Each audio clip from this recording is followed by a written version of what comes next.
भगवान राम को विष्णु का 7वां अवतार माना जाता है। इस अवतार में अयोध्या के राजा दशरथ को राम के पिता और देवी कौशल्या को इनकी माता बनने का सौभाग्य प्राप्त हुआ था। हो सकता है कि आपके मन में कभी ये सवाल आया हो कि आखिर दशरथ और कौशल्या को ये सौभाग्य क्यों मिला, तो इसका उत्तर पुराणों में मिलता है। पुराणों के अनुसार राजा दशरथ पूर्व जन्म में स्वयंभू मनु थे और कौशल्या इनकी पत्नी शतरूपा थी। इन्होंने भगवान विष्णु को पुत्र रूप में पाने के लिए घोर तपस्या की।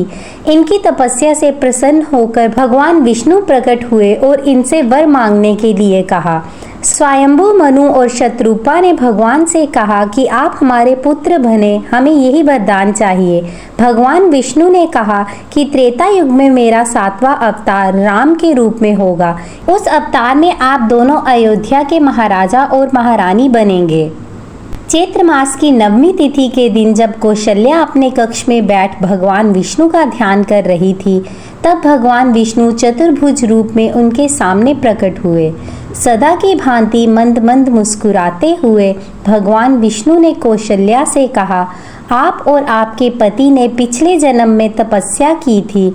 आप दोनों की इच्छा पूरी करते हुए मैंने वरदान दिया था कि मैं अगले जन्म में आपके घर पुत्र बनकर आऊँगा।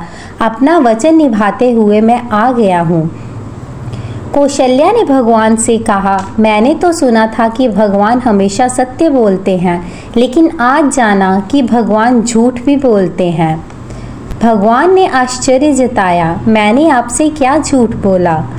कौशल्या ने बड़ा मधुर जवाब दिया, आपने तो कहा था कि आप मेरे घर में पुत्र रूप में आएंगे, लेकिन ये जो चतुर्भुज रूप लेकर आए हैं, ये क्या पुत्र का रूप है? ये तो परम पिता का रूप है, मतलब कि आप झूठे हैं। भगवान को बड़ा आनंद आया। वे समझ गए कि कौशल्या क्या चाहती हैं। वे तुरंत शिशु रूप धारण कर कौशल्या की गोद में बैठ गए और हमेशा की तरह मुस्कुराते हुए कौशल्या का आनंद बढ़ाने लगे। तभी कौशल्या ने कहा, मैंने तो सुना था कि भगवान को हर चीज़ का ज्ञान होता है, लेकिन आज जाना कि भगवान बिल्कुल अज्ञानी होते हैं। भगवान ने पूछा, ये आप कैसे कह सकती हो?